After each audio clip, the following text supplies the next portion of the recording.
हमारे साथ विशेष मेहमान हैं। वक्फ कानून के बहाने पॉलिटिकल स्कोरिंग करने वाले पक्ष विपक्षी दलों के नेता भी हमारे साथ इस वक्त मौजूद हैं। तमाम मेहमान हमारे साथ जुड़े हैं, उनसे भी हम बात करेंगे और यह भी जानने की कोशिश करेंगे कि आखिरकार वक्फ कानून में किसकी जीत हुई है। हमारे साथ प्रदीप भंडारी है, भारतीय जनता पार्टी के प्रवक्ता है, प्रोफेसर रतन लाल कांग्रेस के प्रवक्ता हमारे साथ जुड़ रहे हैं, अमीक जमई समाजवादी पार्टी के प्रवक्ता हमारे साथ जुड़ रहे हैं, मुफ्ती शमून कासमी ये प्रेसिडेंट है उत्तराखंड मदरसा शिक्षा परिषद के, और प्रोफेसर संगीत रागी पॉलिटिकल एनालिस्ट, वो भी इस चर्चा में शामिल होंगे।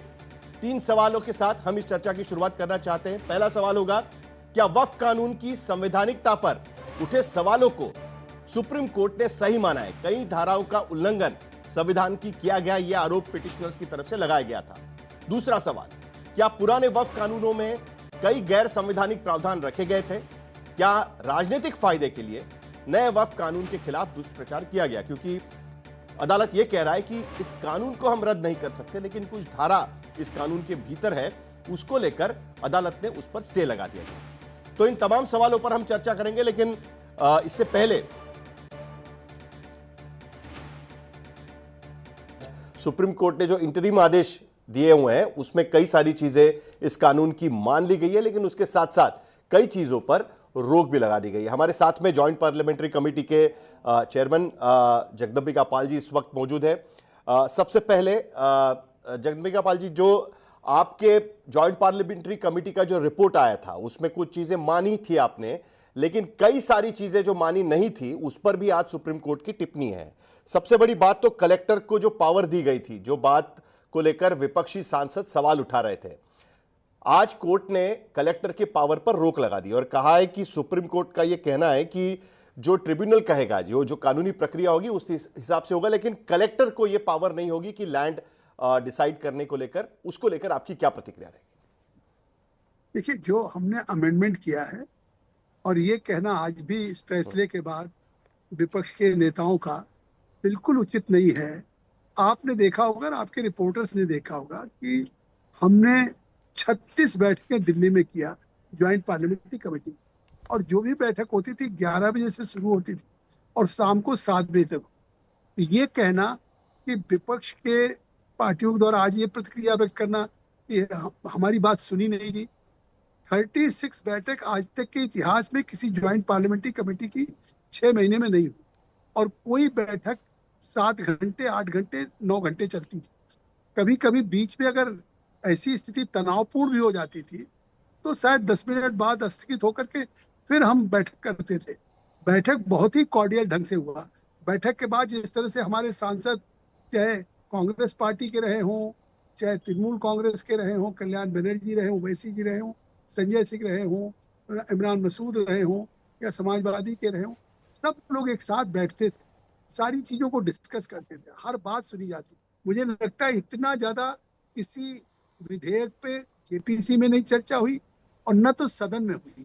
लोकसभा राज्यसभा में भी आपको याद होगा कि 12 बजे से लेकर 2 बजे रात तक, 2:30 बजे रात तक लोकसभा में भी इस कानून पर चर्चा हुई, राज्यसभा में।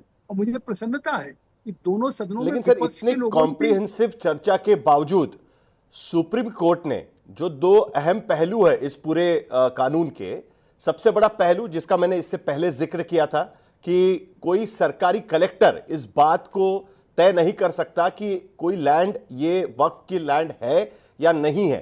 इस बात को लेकर सुप्रीम कोर्ट ने कहा है कि वो अधिकार उनके पास नहीं है क्योंकि कॉन्फ्लिक्ट ऑफ इंटरेस्ट होगा। उसके साथ साथ और एक चीज पर सवाल उठाए गए थे कि 5 साल प्रैक्टिसिंग मुस्लिम होने चाहिए, उसको लेकर भी कई सवाल विपक्षी सांसदों ने उठाए थे। और तीसरी अहम बात थी, जो वक्फ काउंसिल है या वक्फ बोर्ड हो गया, स्टेट वक्फ बोर्ड, उसमें गैर मुस्लिम जो सदस्य है उनका बहुमत नहीं होना चाहिए। सुप्रीम कोर्ट ने भी यह बात कहीं ना कहीं मानी और कहा है कि नहीं, उनका बहुमत नहीं हो सकता। और उसके साथ साथ नियम बनाने के लिए कहा गया है, प्रैक्टिसिंग मुस्लिम तय करने के लिए 5 साल का जो मुद्दा रखा गया था इस अमेंडमेंट कानून में, उसको भी सुप्रीम कोर्ट ने रद्द किया हुआ है। एक तो मैं इसमें कह दूं कि जो आज सुप्रीम कोर्ट का फैसला आया है, ये जो सर्वोच्च न्यायालय का आदेश है, इस सिद्धांत को फिर से स्थापित करता है कि जो संसद द्वारा पारित कानूनों की संवैधानिकता है उसको उन्होंने मान्यता दी है। आप कह रहे हैं कि सुप्रीम कोर्ट ने उस फैसले में कुछ उन्होंने स्टे किया है।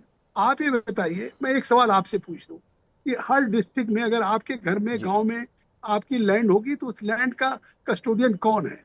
सारी, देखिए, सरकारें आती रहती जाती रहती है, कोई व्यवस्था बदलती रहती है, लेकिन डिस्ट्रिक्ट में अंग्रेजों के जमाने के बाद से, जब से देश आजाद हुआ, सारे लैंड की रिकॉर्ड कीपिंग करना ये कलेक्टर कस्टोडियन होता है, ये क्या बात है? आपकी ठीक है लेकिन कि एक चीज, सुप्रीम कोर्ट ने कानून को स्थगित नहीं किया हुआ है। उन्होंने ये नहीं कहा है कि कानून को स्टे देना चाहिए। कानून अपने अपने जगह पर ठीक है, लेकिन उस पे कुछ प्रावधान जिसको लेकर विपक्ष, खास करके विपक्षी सांसद, इस बात को लेकर कई सवाल उठा रहे थे।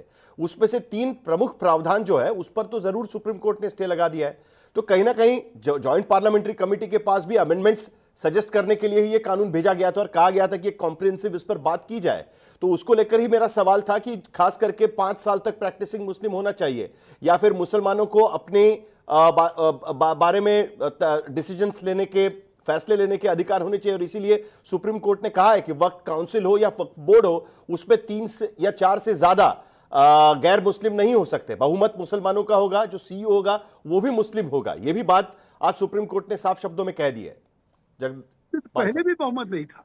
आप देखिए, मैं एक तो कह दूं, जी। ये जो आज सुप्रीम कोर्ट का भी फैसला है, ये लोकतंत्र के लिए भी और मुस्लिम समुदाय के लिए भी बहुत ही सकारात्मक है। आखिर आप रोज सुनते होंगे जी। कि जो आज वक्फ की संपत्तियों का दुरुपयोग कौन कर रहा है? वक्फ बोर्ड ही कर रहा है।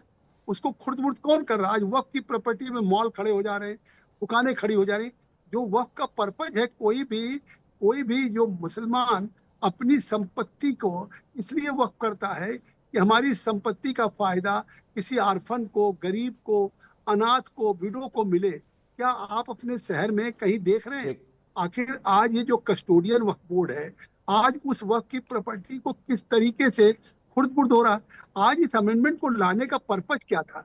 इस अमेंडमेंट को लाने का पर्पज है कि जो वक्त की प्रॉपर्टी पे अतिक्रमण हो रहा था, उस वक्त की प्रॉपर्टी के अतिक्रमण को रोका जाए और उस वक्त की प्रॉपर्टी का ठीक। एकदम ड्यू ढंग से उसका रजिस्ट्रेशन किया जाए। तो जगदम्बिका पाल, जिनके पर जिम्मेदारी थी जॉइंट पार्लियामेंट्री कमेटी की, उन्होंने अपनी रिपोर्ट पेश की और उस अमेंडमेंट्स के आधार पर संसद में यह बिल पारित किया गया था। लंबी चर्चा संसद के भीतर भी हुई थी, लोकसभा और राज्यसभा के बीच में, और विपक्ष और सरकार के बीच में तलवारें भी खींची थी। और उसके बाद सड़क पर भी, बिहार में खास करके हमने यह लड़ाई देखी गई थी।